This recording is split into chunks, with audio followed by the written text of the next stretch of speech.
Are you confused by profit and loss statements? Let me show you how to read it in just 5 minutes. By the end of this video, you'll be able to read your profit and loss statements and understand the basics so that you can make better financial decisions. And if you want to know what your bookkeeping is lacking, take my scorecard. It's free. It's in the description below this video, and it will rate your bookkeeping and give you insights and tips on how to improve it. All right, guys, let's dive into the video. First of all, what is a profit and loss statement? It's also referred to as the P&L statement, but what it is a financial report that shows you your revenue, your expenses, and your profit over a specific period of time.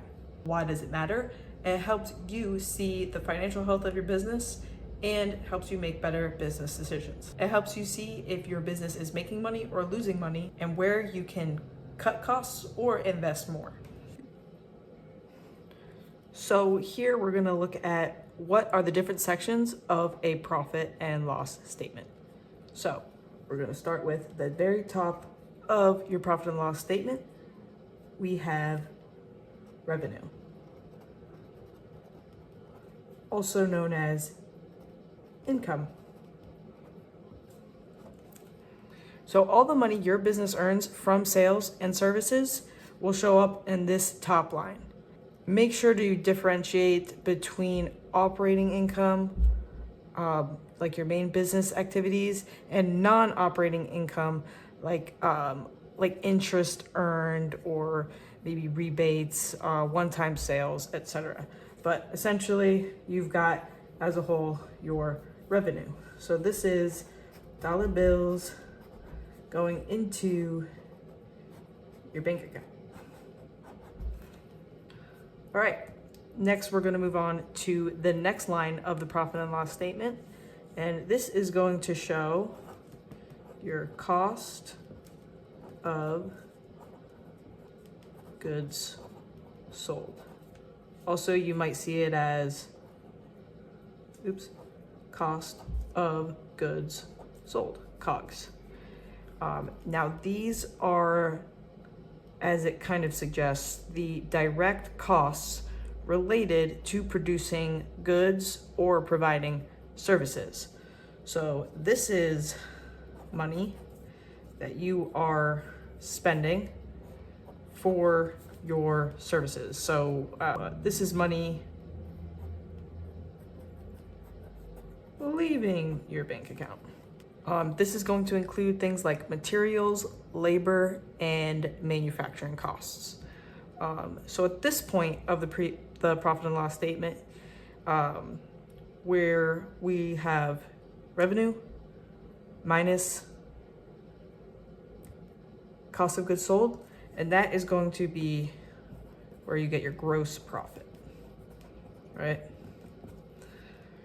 From here, we're going to move on to the third item, and that is going to be operating expenses, sometimes known as OPEX.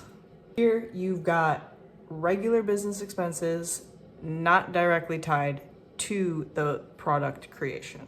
So this will be like rent, utilities, advertising, salaries. These are the big ones. Nowadays, you've got software subscriptions. Now, at this point in the profit and loss, we're at your gross profit minus your operating expenses, and that's going to equal operating profit. All right, let me get my final sticky note here. Can you see that okay? All right, and now this brings us to the bottom of the profit and loss statement. And here we've got net profit, the bottom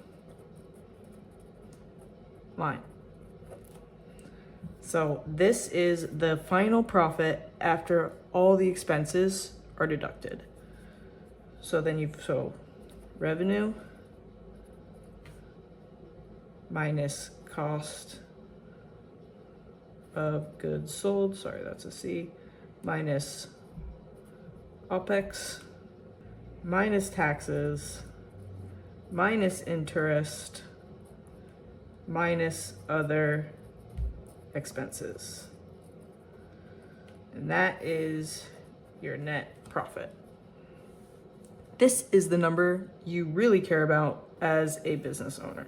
What is my net profit? Okay, so now that we have all of these numbers, since we have such an amazing bookkeeper keeping track of our revenue, our cost of goods sold, our operating expenses, and giving us a net profit, how are we reading this? So first, what you want to do is you want to look at your revenue. Compare the current revenue to previous periods, and then you want to ask yourself, are sales increasing or decreasing? Step 2, check your gross profit. Is your profit margin healthy?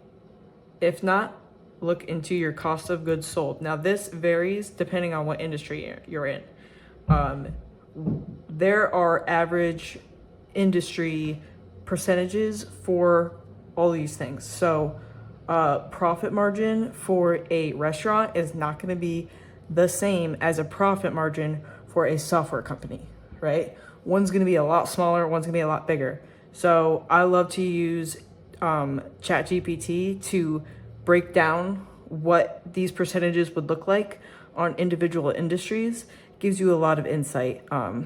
It's a great way to use ChatGPT. So find out what your percentage is and check to see if your profit margin is healthy based on your industry standard percentage.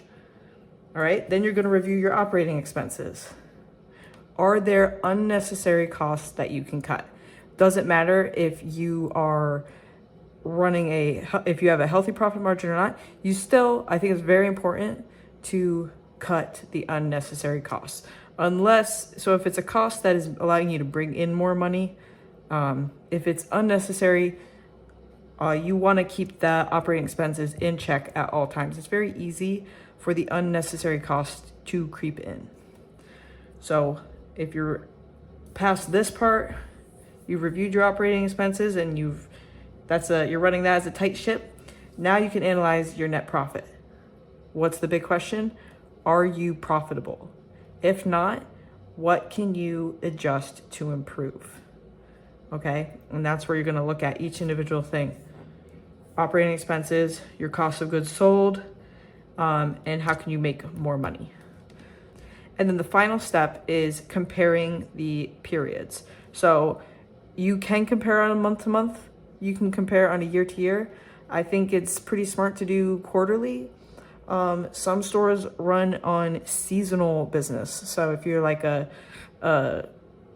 store that sells seasonal goods, you might have a terrible month, in January, but December, you had an amazing month because it was Christmas. So the holiday season, right? So comparing quarterly, I think, is a little better than month to month.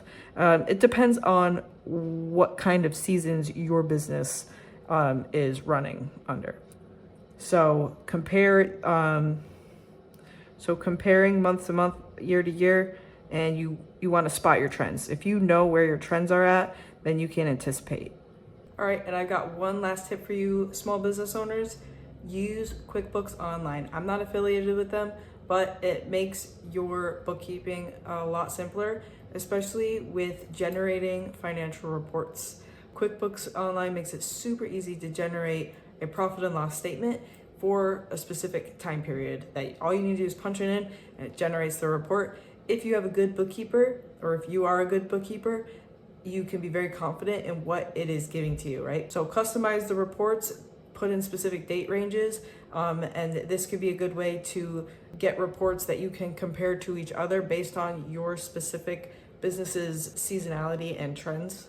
And probably one of my favorite parts about QuickBooks is the visual data that it can give you on the dashboard. So charts, pie charts, and all the numbers there for you to see. QuickBooks, like I said, if you're a good bookkeeper and you have all of the transactions and expenses and revenue, if everything is accurate, then you are going to have a ton of insight with QuickBooks Online, keeping track of everything and generating those reports. for you. So there you have it. Reading a profit and loss statement is actually pretty simple once you know what you're looking for: revenue, cost of goods sold, operating expenses, and your net profit. If you want more bookkeeping tips like this, please subscribe to my channel and please comment. Let me know what you were looking for in this channel. I'd love to accommodate to my audience as I'm just getting started. So I like to talk about bookkeeping and I like to give tips and tricks. I love small businesses and I'd like to be a part of your journey in your business. And don't forget to download my scorecard. It's free and it will give you some insight into what you can improve with your bookkeeping, whether you're a bookkeeping business owner or a small business owner. All right, guys, see you in the next video. Bye.